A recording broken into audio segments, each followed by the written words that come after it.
In this video, I'm going to talk about how to recover from childhood emotional abuse.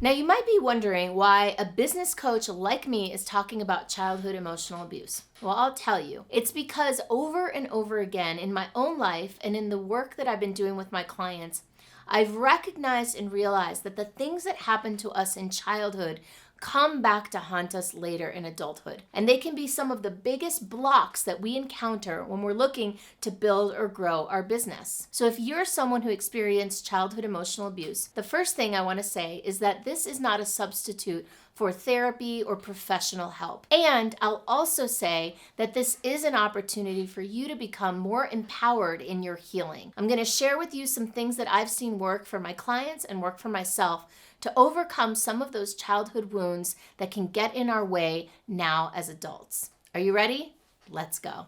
First, I want to share a little bit about me and my story. Now, when I look back at my childhood, I can't actually say that I suffered from childhood emotional abuse, but I did face some pretty traumatic moments and experiences in my childhood that I couldn't quite process as a kid, and that came back later to show up in my life as fears, as anxiety, and as some form of perhaps even PTSD as an adult. By addressing those challenges, by addressing those experiences, by going back and healing those wounds, I've been able to liberate a lot of energy and focus into my business today. And so I've discovered that a lot of my clients have similar issues, and many of them, the ones that had some sort of childhood physical, emotional, sexual, or other type of abuse, are still to this day facing some of those demons.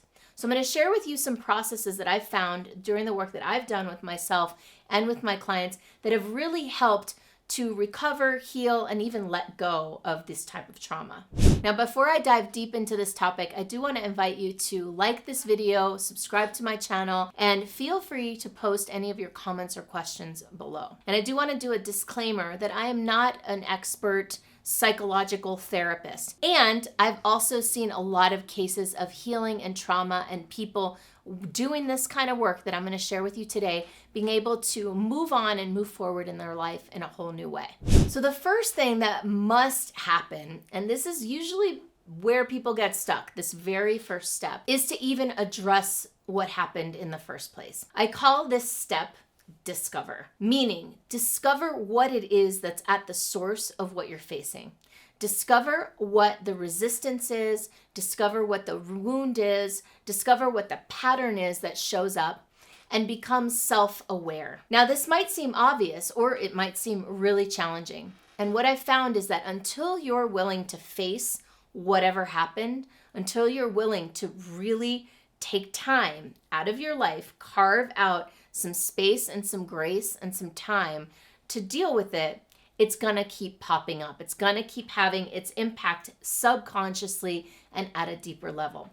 So what we wanna do is bring it up from the subconscious and start to look at it. This doesn't mean you necessarily have to remember every detail or any detail even of what happened, but it does mean to really go in and actually feel the feelings that are wanting to come up and to be expressed. And this leads me to step 2, which is what I call the transform step. Now, by the way, these are loosely inspired by Donald Epstein's 12 stages of healing and 4 seasons of transformation. So the second step, transform, is about actually opening up space to feel, not just to look at the thing, not just to analyze it or conceptualize it in the mind, but actually to drop into the body and into the heart and actually feel what you feel. And what you might find is what you feel is something you don't want to feel. You might feel angry, and that might feel dangerous. You might feel sad, and that might feel bad or wrong. You might feel ashamed or guilty. So whatever it is that's there is what needs to be felt. And a lot of times this is where people get stuck, where they say, oh, I don't want to feel those feelings. I'm going to go check out. I'm going to go watch something on Netflix. I'm going to go buy something on Amazon. I'm going to go eat something from the fridge.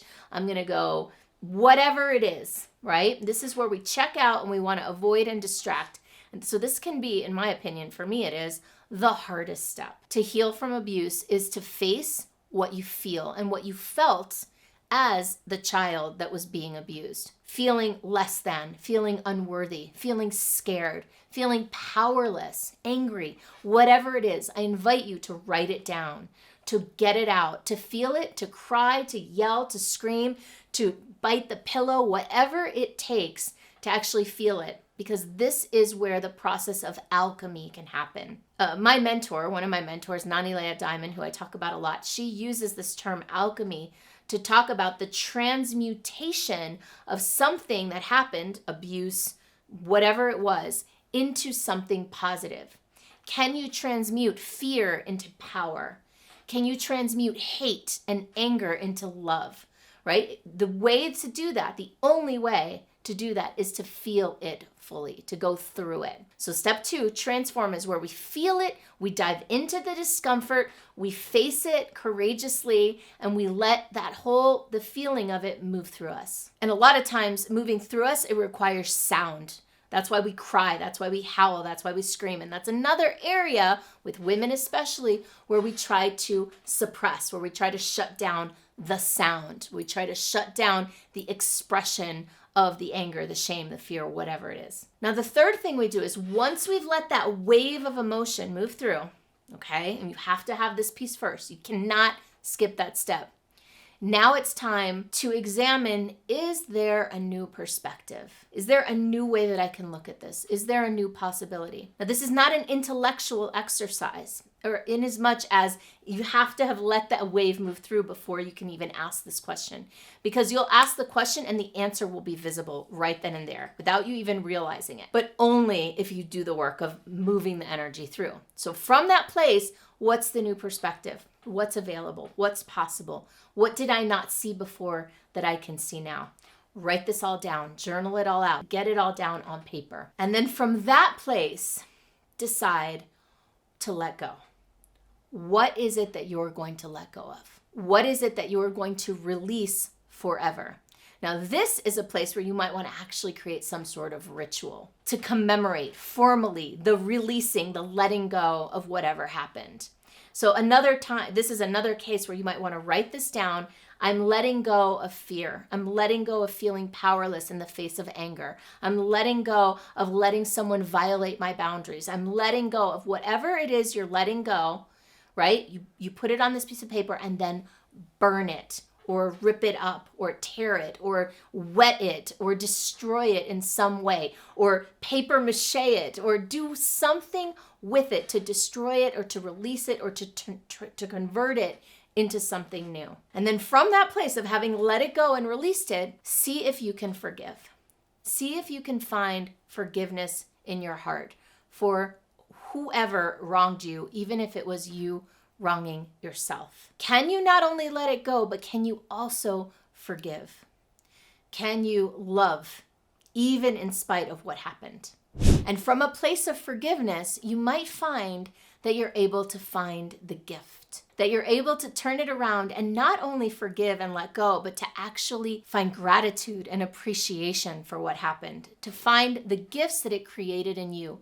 Perhaps it made you a more empathetic and compassionate human being to have gone through what you went through. That's the final step. When you can find the gratitude and bless the experience and truly say from a really aligned, true, authentic place, when you can say, thank you. It was awful. I wish that never happened to anybody. And it did, and I'm grateful for it because it gave me these gifts, because it allowed me greater compassion, greater empathy, greater strength, greater power, greater resilience, whatever it is that it created in you. If you can find gratitude for it, you have completely healed your childhood trauma, your abuse.